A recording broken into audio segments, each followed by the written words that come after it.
Thank you, Abby and Chrysler Gallery, for hosting my show and for giving me the opportunity to tell you a little bit about my painting series, Fable. So this series really grew out of the idea of a life story. We all have our own life story, and the first few chapters of our life story are really written for us by our parents, our families, the culture that we're born into. And for better or for worse, we don't really have a say in that they are written for us, those first few chapters. But of course, there comes a time when we all take over the pen and start writing our next chapters of our life.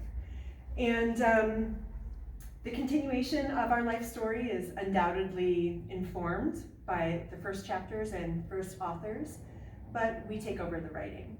So I was really thinking of that idea of a life story as I was forming the initial theme for this Fable series of paintings. An artist I admire and respect once said in an interview that if artists are really honest with themselves, their artwork is a self-portrait. And I feel like that really rings true for me with this body of work. And while I didn't paint myself into any of these paintings, I feel like the concepts behind them are really drawn from my own life experience. The characters depicted in these paintings really have been shaped and defined by others. Their stories are written for them. But what I was really trying to do was capture the moment when they continue their life story as the self-governing author. And I'm telling their stories through the conduit of fables and fairy tales and metaphors through animals and elements from nature. So to jump right in, fairy tales. I find the underlying theme in many fairy tales to be kind of frustrating. This idea of a damsel in distress waiting for her hero to come rescue her. I don't think that often happens in real life. And I feel like that idea kind of undermines an individual's ability to take an active role in furthering their own life. So I did do some fairy tale rewrites with some of these paintings, for instance, Rapunzel. I thought maybe she didn't need somebody to rescue her from her tower. Maybe she could cut her own hair and use it as a rope and climb down from the tower herself.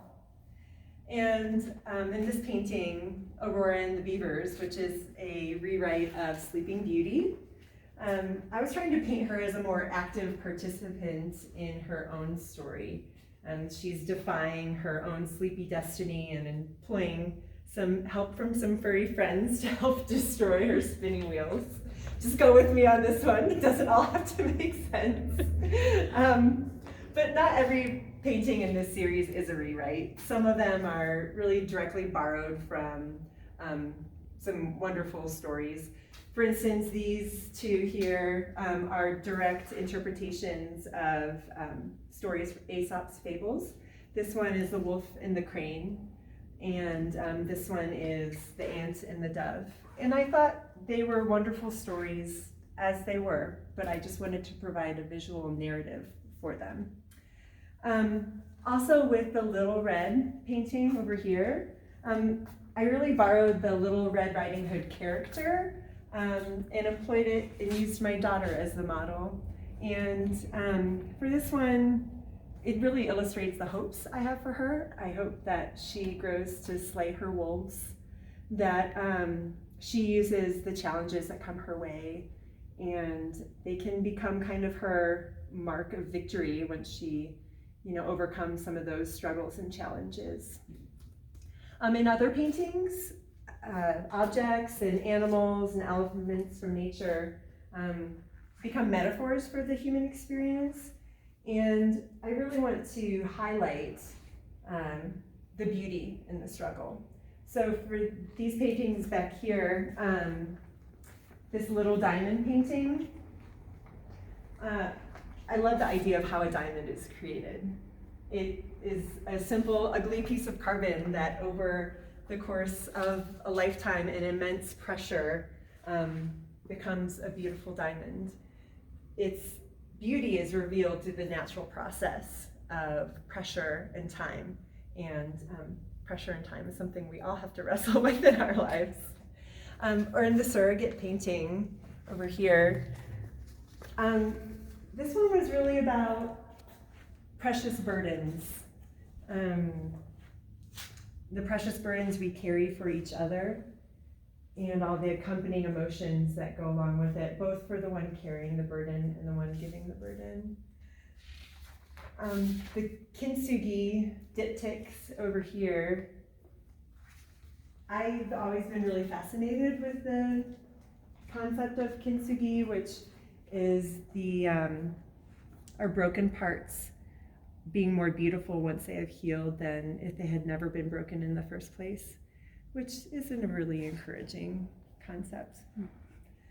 Also in the grit painting, kind of going back here, this is actually my son, and he's holding an oyster with a pearl in it, and he has, the sun glaring on him, his squinty eyes, the sand all over him, really kind of an uncomfortable, itchy situation. But it's illustrating my hopes that he can take the gritty, uncomfortable, and hard parts of life and turn them into something precious, just like an oyster can turn a really gritty piece of sand that's worked its way into its shell into a precious pearl.